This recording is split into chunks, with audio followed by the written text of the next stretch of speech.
Hello, everyone. So we're just going to take a little bit of time just to wait for people to trickle in on the webinar, and we'll just wait a little bit.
Okay, so we're going to get started today.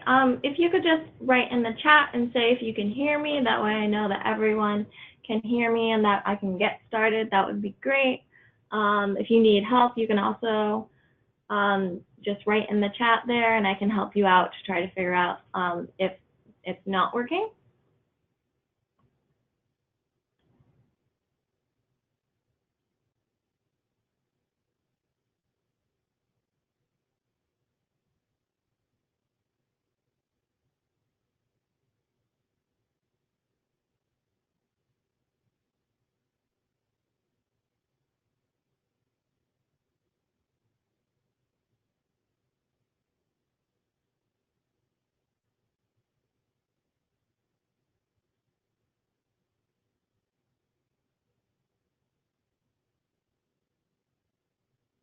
Okay, great. Okay, so everyone can hear me, so that's awesome. Okay, so today we are talking about life after AmeriCorps. So our agenda, we're just going to go a little bit through what we're going to talk about today. So we're going to be talking about options for after AmeriCorps. So that's, going into education and how to manage the Siegel Education Award. We're also going to talk about how to manage loans a little bit. And then we're going to go on to how to establish a career in your field and talk a bit about non-competitive eligibility. Next, we're going to go into communicating about your previous year of service and how to really just describe exactly like what you did, because this is a little, difficult to describe sometimes. So we're going to talk about resumes, cover letters, and interviews and how to, present yourself in that way. And then lastly, we're going to talk about how to serve again. So at any time you have any questions, you can write in the chat box and I can, try to answer them. Otherwise, you can leave them at the end and we can talk about it as well. Any personal questions, you can always email or call me. So that's kind of how we're going to do things for today. And as you'll see, my slides are kind of interesting. I made them so that you'd be able to print them out. They have check boxes. So it's kind of like almost like a to-do list for whatever avenue that you use for after AmeriCorps. So these can be printed off and I will make copies and send it off to everyone. So you'll all have access to that.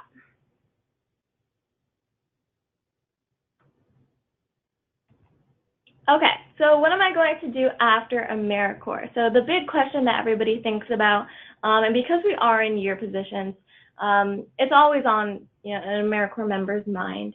So that's what we're going to talk about today. So first, education.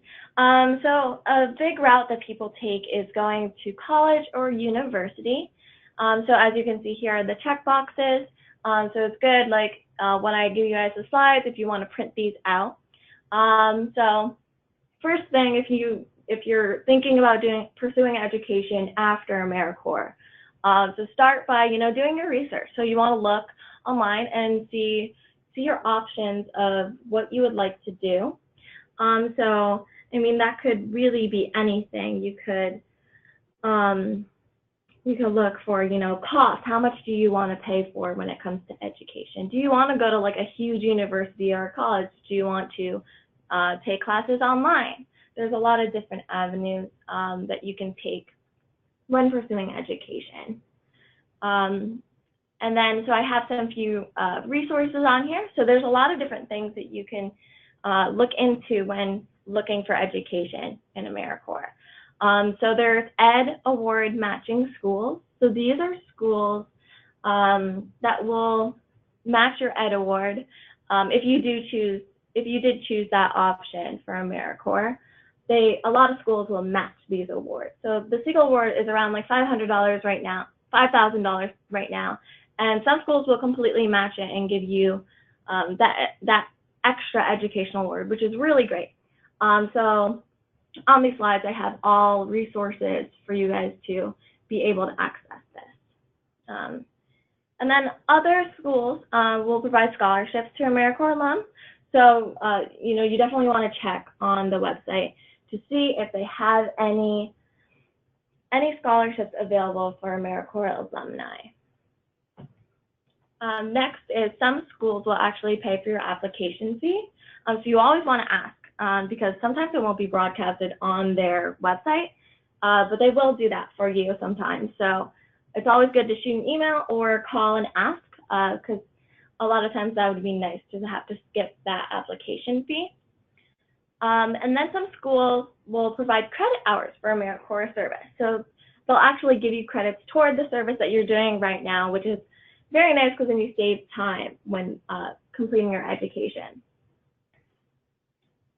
So the next thing that you do, so now you pick, your school or your avenue after doing all that research and looking into all your options. So now you want to find the due dates and put them in a calendar, or you can buy like an agenda book. And what I would recommend is putting in all due dates for your applications, your tests, your scholarship deadlines. That way you know how much time you have to prepare and you don't accidentally miss anything. You do that, and then after that you're working on your application.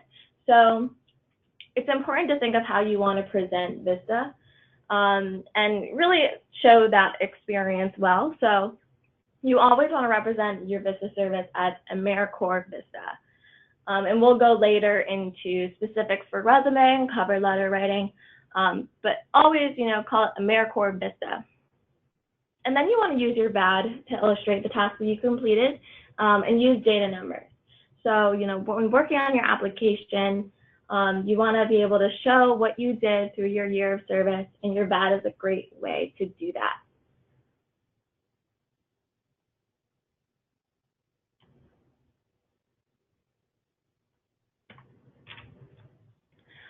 So next is the Siegel Education Award. So I'm going to talk a little bit about this because I always get a lot of questions on how to use it. So for those of you who signed up for the Siegel Education Award, you have either the Siegel Education Award or the stipend that you can pick once you complete service. So this is for if you chose this option. So you'll receive it after you complete your term of service, and it can be used for any college, university, trade school, overseas schools, and you can really, check with the university. Most colleges and universities accept it for paying off your qualified student loans. So these are federal loans also to mention. They're not private loans. So you can use it for that. and it must be used within 7 years. After that, it will expire. And it can't be transferred unless you're at least 55, but you can transfer it to a child or grandchild if you are at least 55. Also, something to note is that the award is taxed. So it's by every year, the tax rate is different, but it's also important because it's taxed that you use it, you stretch it over an amount of time rather than a one-time payment. So if you think of, doing a payment, the taxes are going to be a lot higher for, if you use the whole education award in one huge lump sum payment, the taxes are going to be a lot higher on it. So you're not going to get as much out of the award rather than if you stretch it over time. So what you would want to do is you would want to make monthly payments using your award, and it'll be taxed a lot less, and you'll get a lot more out of your award. So this is how you make a loan payment. So you go on your AmeriCorps account, you log in, and then on the side, under your My Education Award, it will be under the payment request. So then you go over here, and so that's, it'll show you your available balance, and then your payment type. So you want to click on loan payment, and then you're going to search for institution. So this is the institution. It's not going to be your university if you have loans. It's going to be your loan provider. So that's one thing that I actually accidentally did was I put in my university, but your university isn't paying for your college expenses. It's the institution. And I guess that word makes you think that it's like where it's going to. It's not where it's going to. It's not going to that university. The institution is the one that's making the payment for you. So that's the one that your borrower, basically. And you can find that just by logging into your account and finding that, the exact name of the institution to make sure that you get that correct. And then you just certify, and then you submit it, and make sure you do not refresh, because if you refresh, it can, you don't want to accidentally send it twice. So it's important that you just click it once. Now, this is for an interest payment. So again, this is all federal loans, no private loans.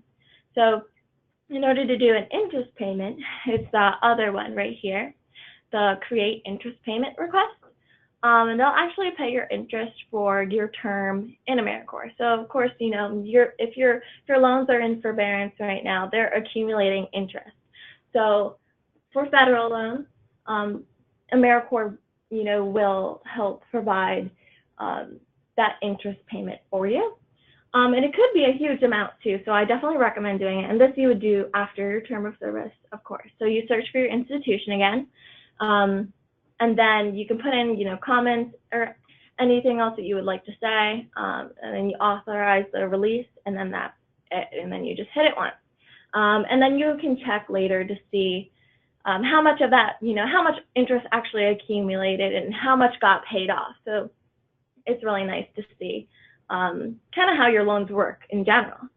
And that's all under My Education Award. And it'll be on there, so you'll be able to see your payments. If you do it monthly, you'll be able to see that it got accepted by the institution. So sometimes, it could get declined. Maybe you accidentally put in a wrong piece of information. Maybe you put in a wrong amount or something, and it won't, it'll just say denied. So, you want to do this a while before your loans are due as well, because you're putting in an extra step. So like instead of just paying directly to your loan, you're paying, you're asking for AmeriCorps to, pay them. So it's an extra step. So you want to make sure that you give yourself enough time to make that payment and get it on time to your loan provider. So now we're going to talk a little bit just about loans in general. So some of you may have your loans in forbearance, some of you may be in deferment, and it really depends on what type of loans you have and whether or not you chose the Siegel AmeriCorps Award or the stipend. So that is differentiated between that. Afterwards, you can also do a bunch of different methods for managing your loans. So AmeriCorps actually has this interesting program where you get 15% back on your Perkins loan. So if you have Perkins loans, you can actually get back some money. So you must have chosen the end of service cash stipend though in order to qualify for this. And you need in order for it to be like worth it, it needs to have been like $40,000 in Perkins loans. And then the second year, you can get an additional 15% if you do AmeriCorps again. So that's just like a one-year thing, but then next year you can get that as well. And then if you were to do Peace Corps after 2 years of AmeriCorps, they forgive 70% of your Perkins loans. So that's just if you have that type of loan. Next is income-based repayment. So this is a plan that you can go on. If your loan payments are too high, you can get them based on your income. So if you're not making a lot, you get a job after AmeriCorps and you're not making a lot and your loan payments are high, you can go on an income-based repayment plan, meaning that it'll be based off how much you're making. And doing this, after 25 years, your loan balance will be completely forgiven just by doing this plan. And the amount that you pay will be dependent on how much you make. Prior to that, you could also do the Public Service Loan Forgiveness Program, which actually I am in the process of doing myself. So I know a lot about it because I've been working on it for my own loans. But this is if you want to work in nonprofit or federal agencies, basically.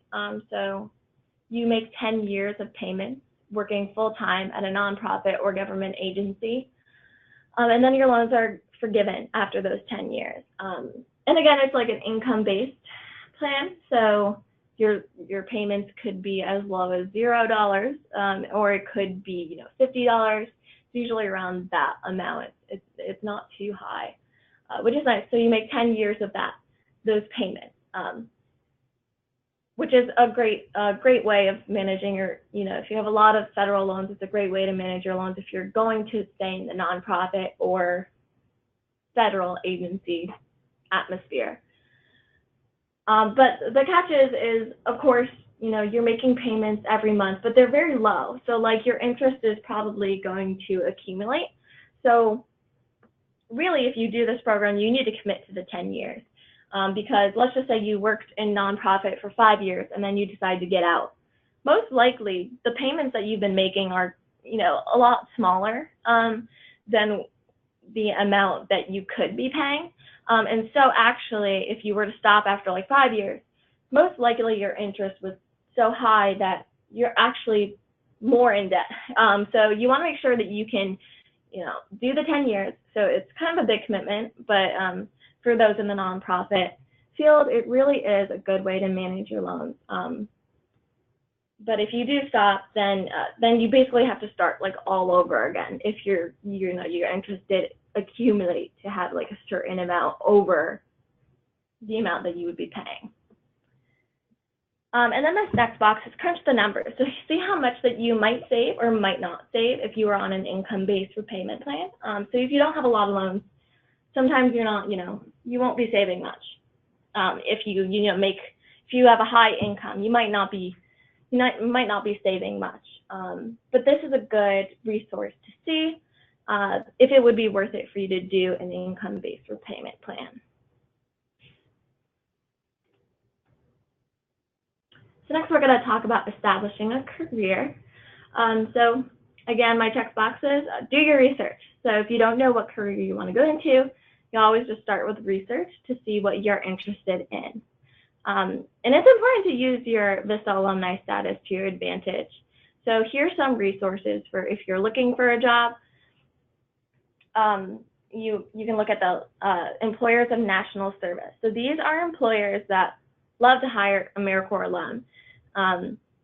They are, very contributed to service, and they love to hire people. So they go on this site, which is called the Employers of National Service.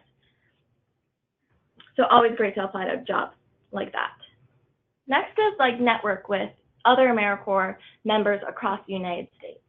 So all of you are in this program, and you're all across the United States. That's what's really unique about this program specifically, is you're all across the United States. So if you decide that you want to have a career in a different state, you can always reach out to a different AmeriCorps member that's in this program.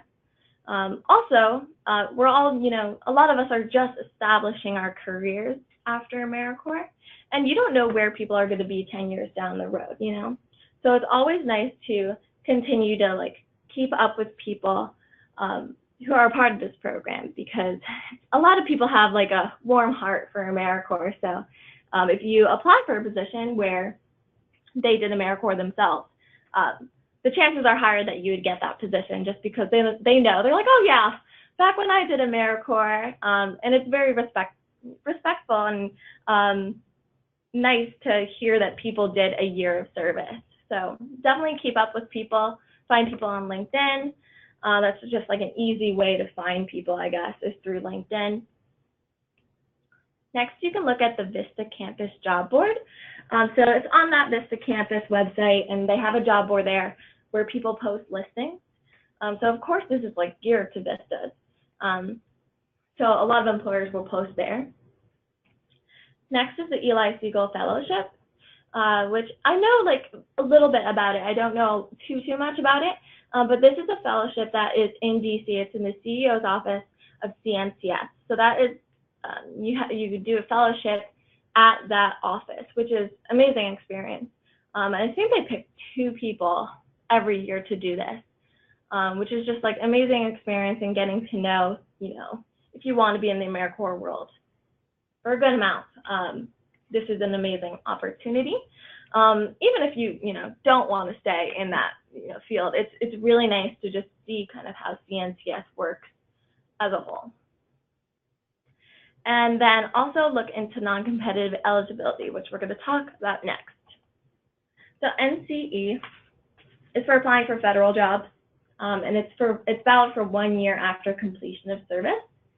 It can, though, be extended by the hiring agency up to 3 years if your activity warrants it, meaning that if you're in AmeriCorps right after you want to go to school, you go to school, and then you can ask for an extension, saying that you did education, but you still want to have NCE. So a lot of places will do that for you, military service too, or if there's a hiring freeze. But also, it does take a while though to get a security clearance and stuff. So if you are going to school, you could probably start the process of NCE 5 or 6 months in, just so that you can expedite the tasks of doing NCE. This allows for candidates to be hired, if qualified, just at a faster rate, basically. So I'll show you right now.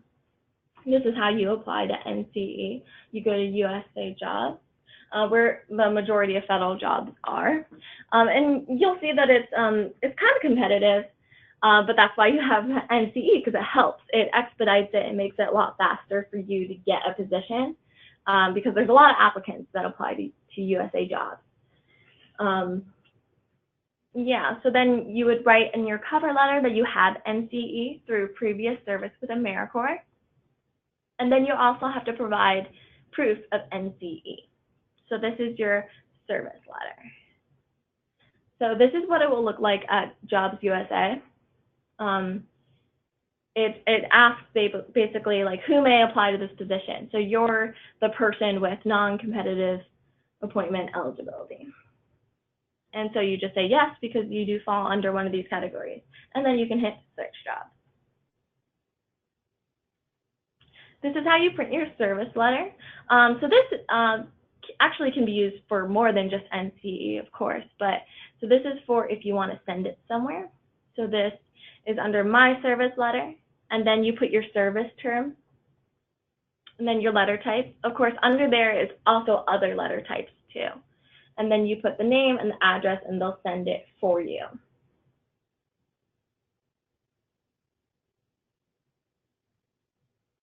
So this is what it looks like. And it basically just says that you do have NCE and that you did actually serve.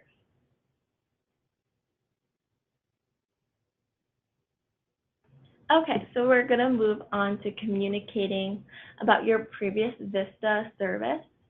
So you want to represent your VISTA service on your application by referring to it as AmeriCorps VISTA, and use a definition when needed. So you might not want to use this every time, maybe not on your resume, just so that you save space, but so you say, AmeriCorps VISTA is a full-time 12-month program whose members build the capacity of nonprofit organizations and local government agencies that alleviate poverty. So that's like the specific definition of our program. And you want to make sure that you do say that, you want to always identify that it is like a service year program. Next, use your badge to illustrate the tasks that you completed. So always refer back to your badge, because that's where you can start getting the right words of what you did during your year of service. And using data numbers is always great to show. You want to say, like, I did this many hours throughout the whole year, because that's, showing numbers, quantifying things, show a lot of success. So we're going to talk about resumes for a little bit. So you want to create a master resume. So one resume that has everything that all your experience, and this can of course be more than one page. You just want to put it all down. And then what I usually do is I cut and paste to customize for each position. So then that one will be a one-page resume. So I'll just cut and paste, my experiences and put them together. That way when I apply for a position, it's really tailored to that specific position. And I know that can be hard if you're applying to a lot of jobs, but just do your best. And I think that, it'll show that you're actually putting thought into your resume. You want to make your contact info clear, and you want to have it prominent on top. Next, you want to do reverse chronological order. So you want your most recent experiences on top. So AmeriCorps, should be the top one, because you just finished that. And you always want your experience first and your education second. One page, use data, like I said. Don't put on that references will be available upon request. If they want references, they'll ask for them. It's not really necessary. Also, your VAD objectives to help write your resume. So using those strong action words, which I always just Google. Like I Google action words for resume writing, and you get those strong action words that you can write for your resume. So how can we make this better? So this is a little tiny piece from a resume, and as you can see, like it's a little like vague, not really specific. It's not really descriptive in any way.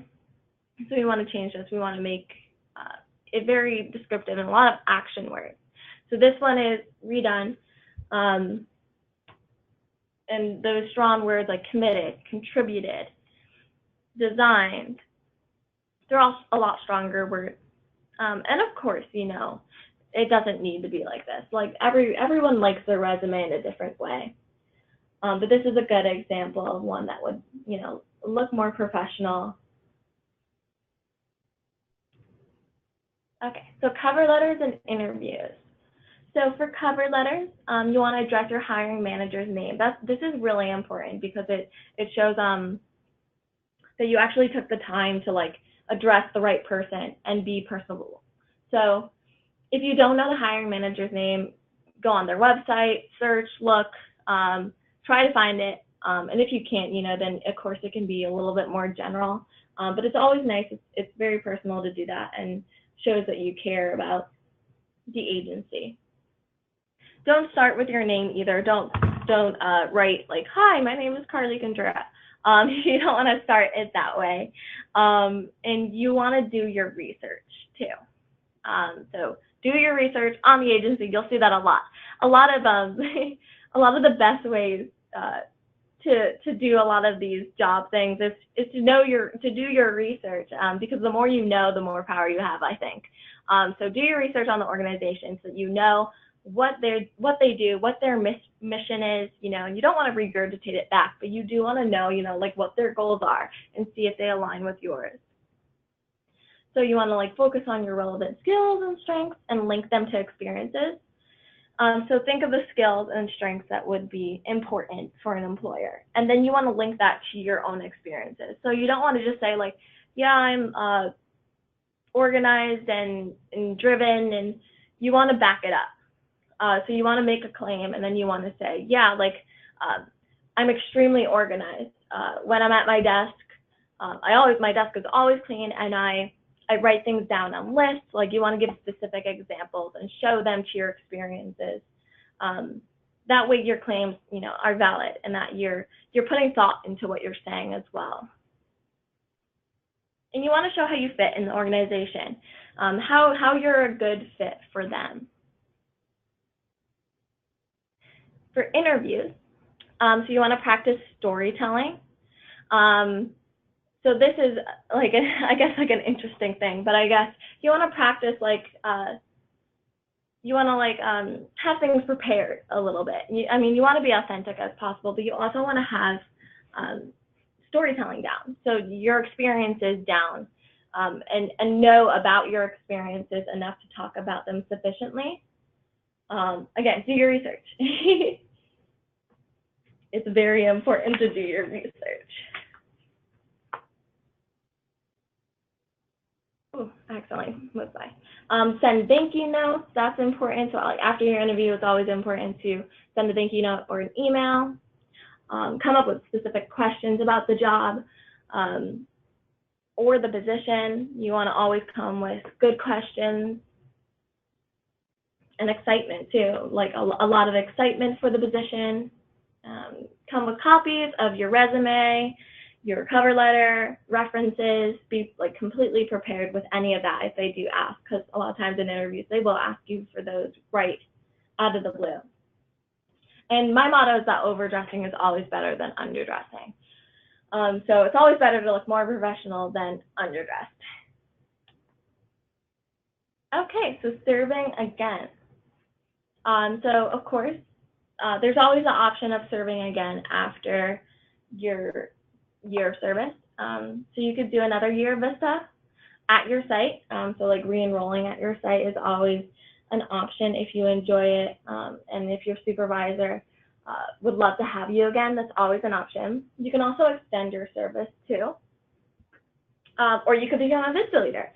So in order to be a VISTA leader, you would need to have done a previous year of AmeriCorps. So being a VISTA leader, even at a different organization, is a great way to take on more responsibility in VISTA specifically. You can also do another AmeriCorps program, like NCCC, which is the program that I did, and I absolutely loved it. It was great. And this program is where you travel across the United States, serving a bunch of different communities all across the United States, and you travel pretty frequently. So you need to be kind of a free spirit and be able to travel a lot. But it's a lot of fun for somebody who kind of wants to get out of where they're serving and wants to move around and see the world, while also serving different communities, which is really nice to see how communities are different, and how serving them can be different as well. Next is state and national. So these are more like direct service positions for AmeriCorps, rather than VISTA is indirect. So state and national are more direct, and a lot of different types of positions that you can have here. And then you could go to Peace Corps if you're into going farther away from the United States. Peace Corps is always an option. They have the 2-year volunteer work, but they also have Peace Corps Response, which I feel like a lot of people don't know about. But Peace Corps Response is tailored to what major you did in college, so you need to have had a degree. But it's based off your specific set of skills. So always an option to do Peace Corps. So these are my resources. So again, I'll give you guys these slides. That way you can look at everything and go through things. And then any questions. So of course, if you have, you can always call and email me. If you have any specific questions about anything that we talked about. But do we have any questions as of right now from any of my slides?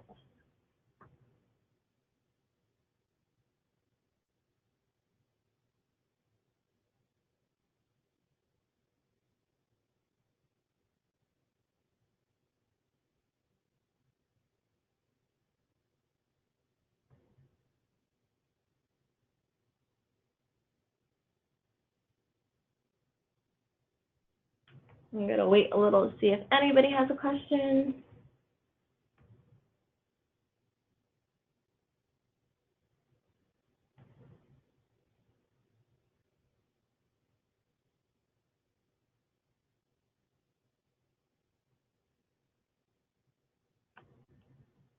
Okay, well, it looks like nobody has any specific questions right now. Of course, please reach out to me if you do, and I hope that this was a help. And I hope that you all have a great rest of your day. Thank you all for attending.